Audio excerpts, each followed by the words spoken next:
마른 목재도 갉아먹어서 자재와 가구 등에 큰 피해를 주는 외래종 흰개미가 국내에서 처음으로 발견된 것과 관련해서 관계 부처가 합동 역학조사 벌입니다. 취재 기자 연결해서 알아봅니다. 김연아 기자. 네, 사회 2부입니다. 네, 이 합동 역학조사 어떻게 진행됩니까? 네, 이번 역학조사는 환경부 국립생태원 외래생물팀과 농림축산검역본부, 산림청 등 관계기관이 함께 참여합니다. 국내에서는 처음으로 발견된 외래종이라 이동 경로와 서식 상황 등을 조사하는 차원입니다. 앞서 1차 조사에서 환경부는 이 흰개미가 외부에서 들어온 것 같지는 않다고 밝혔습니다. 집 내부의 나무 문틀에서 발견되었는데 건물 외부나 이웃집에서는 발견되지 않았다는 겁니다. 그래서 이번 조사는 문틀 외에 내부 어디서 서식해왔고 군집이 얼마나 되는지, 가구나 자재 등을 얼마나 갉아먹었는지 등에 우선 초점이 맞춰질 전망이고 혹시 외부에서 들어온 흔적을 놓치진 않았는지 함께 살필 전망입니다. 참고로 우리나라에선 흰개미로 불리지만 생긴 것과 사회성 구조만 비슷하지 유전학적으로는 개미가 아니라 나무를 먹는 바퀴벌레와 매우 유사해서 개미목이 아닌 바퀴목에 속합니다. 네, 이 마른 나무 흰개미가 발견된 게 2021년 통짜 흰개미에 이어서 두 번째라고 하던데 이 뭐가 다른 겁니까? 네, 제가 취재를 해보니 이 부분에 약간 오류가 있었습니다. 일단 마른 나무 흰개미과는 정식 명칭이 아니고요. 칼로터미티드과, 이게 학명입니다.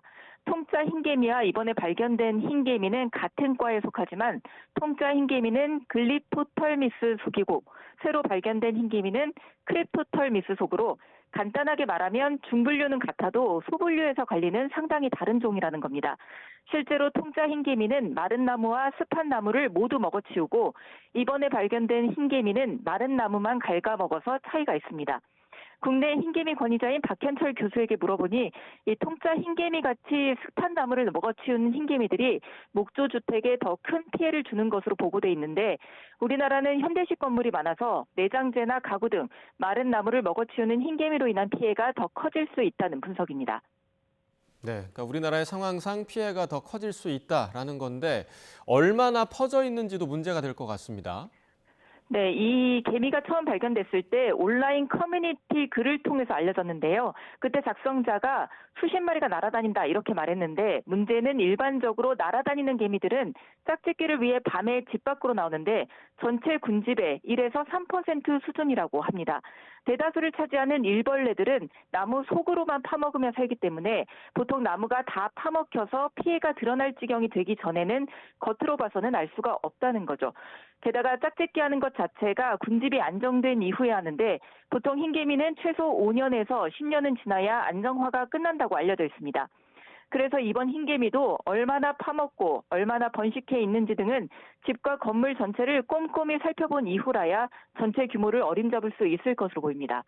네, 그러니까 조금 더 살펴봐야 한다. 계속해서 좀 불안감이 이어질 것 같은데 신고도 잇따랐죠? 네, 이번 흰개미가 특히 주목을 받은 건 서울 도심에서 발견됐기 때문입니다. 통짜 흰개미의 경우는 전남 완도군 여서도라는 인구 100명 정도의 아주 작은 곳에서 발견됐고 이후 다른 지역에서 발견됐다는 보고가 없어서 크게 화제가 안 됐지만 이번엔 강남 논현동에서 발견된 거라서 파장이 커지고 있습니다. 관심이 커지면서 환경부엔 주말 사이 외래종 흰개미 관련 신고가 40여 건 접수되기도 했는데요. 다행히 모두 다른 종 또는 거미나 사마귀 등 개미가 아닌 것으로 확인됐습니다. 하지만 전해드린 대로 이 흰개미가 강남 논현동 주택 문짝에 정착했고 5년에서 10년 동안 그 집에서만 살다가 처음으로 모습을 드러낸 순간 포착됐다. 이렇게 기대하기도 사실 어렵기 때문에 철저한 역학조사와 방제 준비가 필요할 것으로 보입니다. 박현철 교수의 조언 들어보시겠습니다.